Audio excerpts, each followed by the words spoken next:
I'm Jasmine. And I'm Audrey.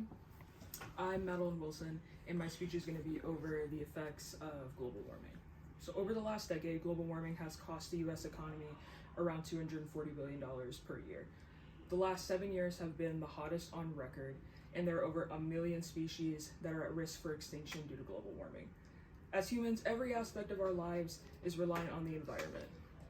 The food we eat, the water we drink, and the air we breathe all depends on the environment. You'd think we take better care of it. In reality, we're responsible for a part of global warming. Most temperature increases since 1950 have been caused by human activity.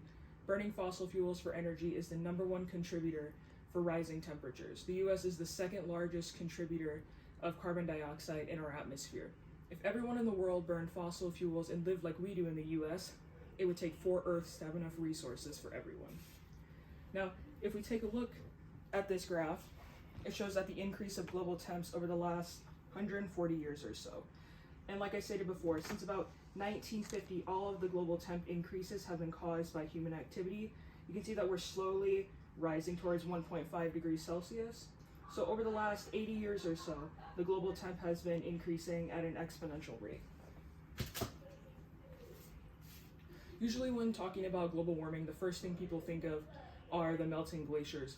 Glaciers are important indicators of global warming because if their size is increasing and decreasing, it could mean that the temperature is inclining or declining. Glaciers are essential to our way of living. They affect the Earth's water cycle. They act as reservoirs for the ecosystem in the dry months, and they also affect the water volume across the globe. Melting glaciers are important because they add to the rising sea levels, which in turn increases coastal erosion, and that increases the severity of storms. Over the last few years, there have been some of the most horrific hurricanes, like Hurricane Sandy, Dorian, and Maria. They've left devastating impacts in those communities as well as the environment. If all of the glaciers and ice that cover the polar regions melted, the sea level would rise about 230 feet. All coastal cities would be fully submerged and all land areas would shrink drastically. It seems that every year that passes is another year that things get worse. The planet gets hotter, there are hundreds of wildfires, the south gets hit with detrimental storms, the east coast gets buried in a record amount of snow. Everything is connected to one another.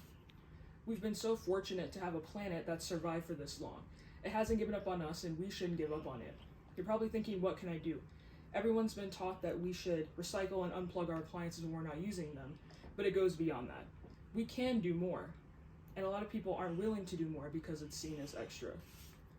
Making the switch from electric to solar not only benefits the planet, but your wallet as well. According to the World Resource Institute, an NRL study found that generating 35% of electricity from wind and solar power in western parts of the US would reduce carbon emissions by 25 to 45%. Doing some of the simplest things can reduce the effects of global warming. By using less paper, we can reduce the amount of deforestation that occurs.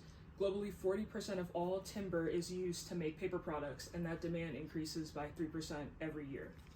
By growing low-maintenance food like fruits and vegetables, we're reducing carbon emissions and erasing part of our carbon footprint. Using vertical greenhouses to grow crops reduces the amount of land and water required to produce the same or higher amount of food. By eating less meat, the global demand for it will decrease and help prevent destruction of forests to make space for livestock.